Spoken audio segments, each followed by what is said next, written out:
JK? Sus. Yan. Saan punta mo, JK? Anong oras na? Sa labas ka pa. Saan ka punta, Daddy? Secret? Sana all mabakasyon lang.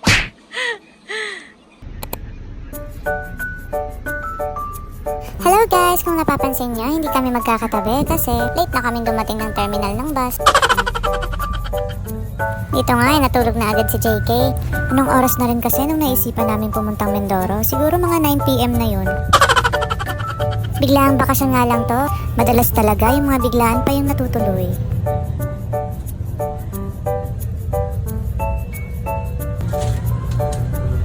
Dito nga, tumabi na rin si Daddy sa akin kasi bumaba na yung katabi ko dito sa bus.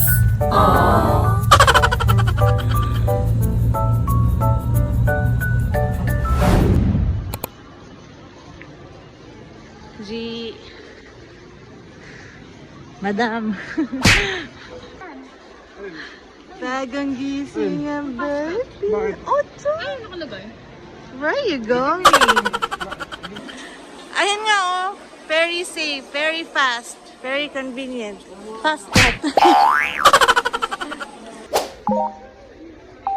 Share ko nga pala guys na pangalawang beses na pala ni JK pumuntang Mindoro. Nung una, nung Holy Week, this 2024 lang din. Maraming salamat din pala sa nag-sponsor ng pamasahe namin, yung lola ni JK na nasa Dubai. Kuha na sila ng ticket. Shoutout nga pala sa lola niya na si Lola Ninita. Hello po Lola, miss na po namin kayo.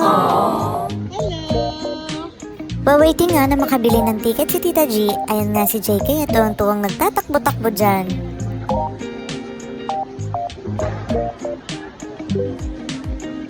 JK, where are you going?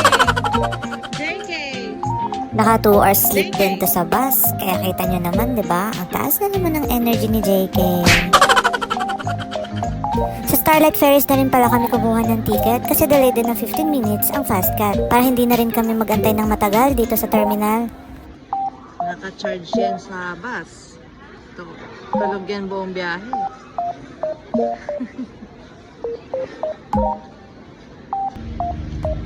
Time check, mag-aalas 3 na ng madaling araw. Pero eto kami, naglalakad pa ng napakalayo mula sa terminal papuntang barko. Ayan, at puyat na nga kami, sobrang pagod pa kakalakad ang mga persons.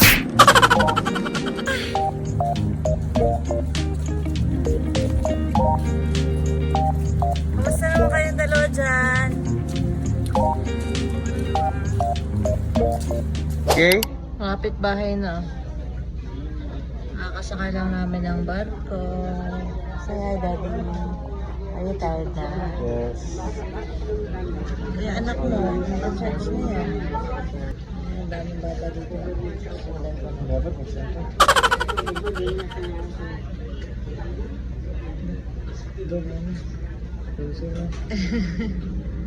Hello! You say hello.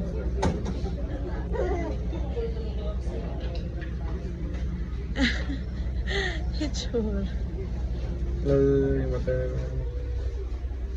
Sino sinisilip mo dyan? Yung anak ko nga ay sabik na sabik sa mga kalaro kaya pag may nakikita siyang bata, ayan, sinusundan niya na yan.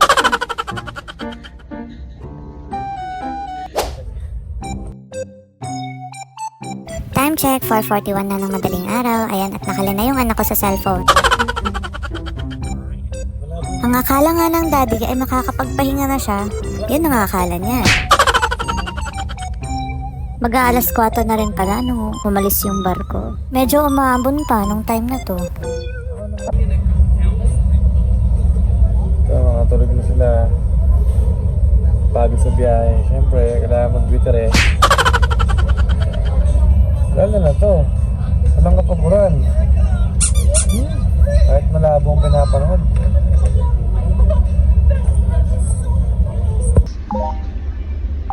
Dito pa rin kami. JK, 2 oras na nagtatakbo. Ayaw pa rin matulog. Yan sa loob. Mga inaantok. Ano inaantok na yan? Bata-batuta na yan? Makayakap na eh, oh. Tayo lang daw kasi daddy.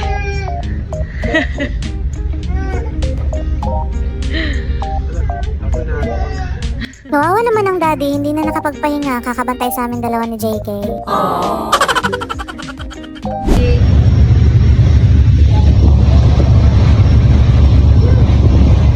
Malapit na kaya tayo? Umuulan yata dun ah.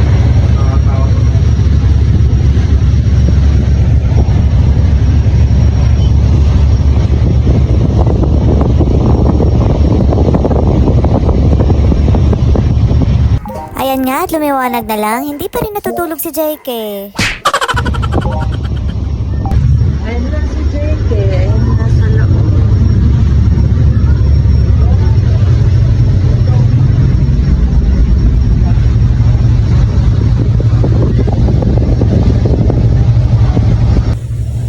Malapit na kami sa Calapan. Mukhang umuulan pa. Umuulan na, tao naman. Tignan niyo, mukhang umuulan. Ito yan, tigpasin lang.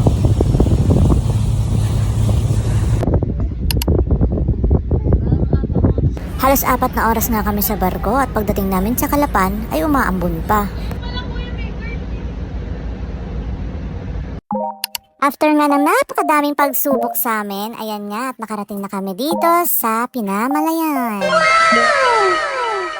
Dito nga pala lumaki si Daddy Jimmy. Mula nga sa Calapan ay sumakay kami ng minibus at halos mga 2 oras din ang biyahe. At pagbaba nga namin dun sa minibus, ay dumiretso kami agad ng palengke para bumili ng pagkain namin. Hindi na rin kami nakapag-video sa sobrang dami ng bitbit namin. At eto na nga no, andito na kami sa bahay ni Lola. Sobrang puyat na namin dyan guys. Pero kailangan muna namin linisin yung bahay kasi sobrang alikabok at makalat pa nung pagdating namin dyan. Simula kasi nung nawala si Lola ay wala na rin nakatira dito sa bahay.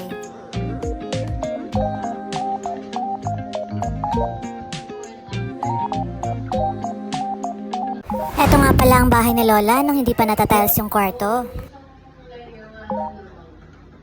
Eto yung pumunta kami ng Mindoro nung Holy Week. Tignan nyo naman, napakaliit pa ni JK dyan. Kuya Daddy.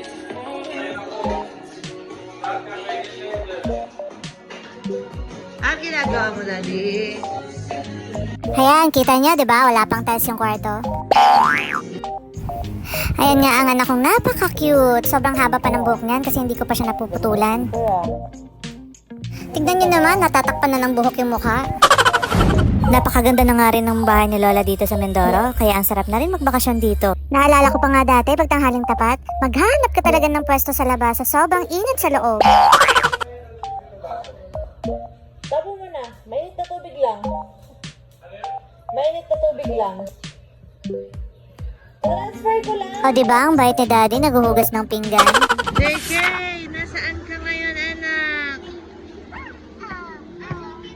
Hello. Eto na nga, unang araw ay pupunta na agad kami sa dagat. Natulog lang kami ng 5 oras pagdating namin dito, tapos kumain, tapos ligo agad ng dagat pagdating ng hapon.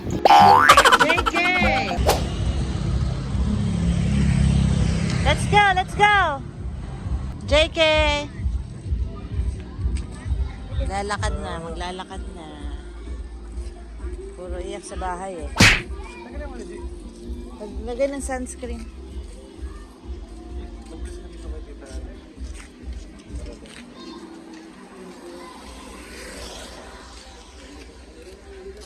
Upgrade na tong tindahan na to.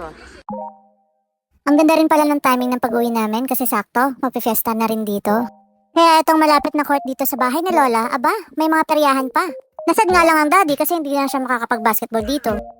Pero sobrang na-enjoy niya na yan nung may diskuhan na dyan. JK! Tan. Ayun nga, at naglalakad na kami papuntang dagat. Siguro mga nasa 300 meters yung nilalakad namin dyan. Ang maganda din kasi dito sa dagat malapit kay Lola ay sobrang smooth lang ng buhangin. At sobrang kalmado pa ng dagat.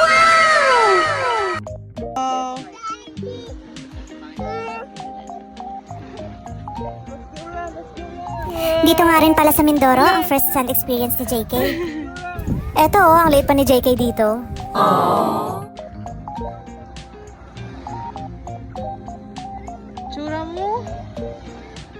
Daddy. Let's go run! Let's go run! Let's go run! Daddy! Daddy! Ah, come here, come here. Let's go run! Let's go! Wow! Ang galing naman ng anak ko na yan. Parang girl naman.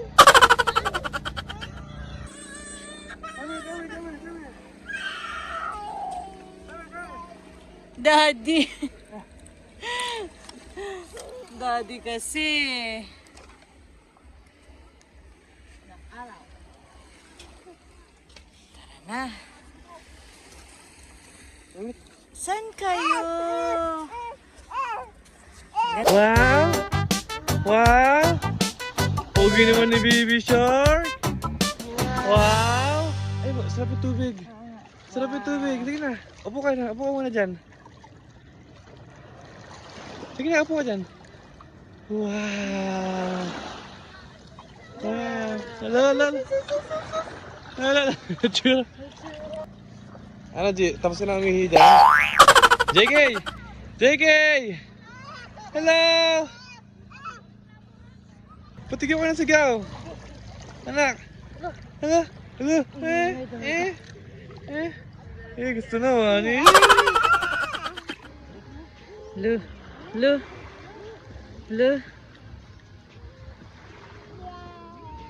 Yeah. Daddy, hindi lulutang yan. Ayan nga, tuwang-tuwa na sa dagat ang anak ko. Parang dati lang, grabe mag-iiyak yan pag nilublob na sa tubig. Daddy, ano yun mo nga yung buhok niya? Nakakainom na siya ng mahal.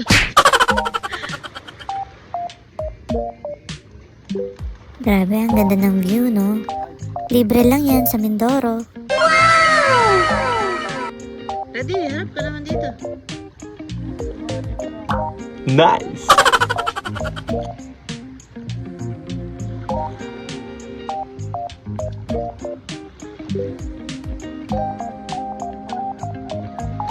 Ano, masarap ba yung tubig, anak? Uwian time na! Naglalakad nga kami ng basa dyan. Si JK lang yung dinadala namin ng pamalit na damit para hindi lamigin. Nung kinagabihan nga, ay nasa parehan ng Daddy at Tita G. Ayan, at naginuman din ng konti.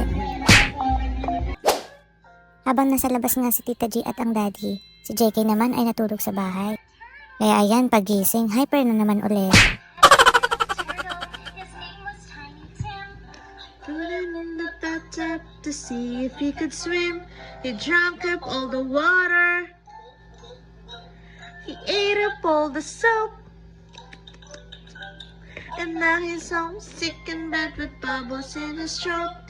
Bubble, bubble, bubble. Bubble, bubble, pop.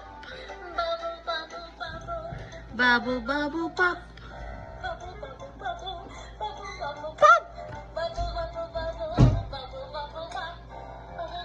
Anong oras na? Kakagising lang kasi, kaya hyper na ulit. How many syllables are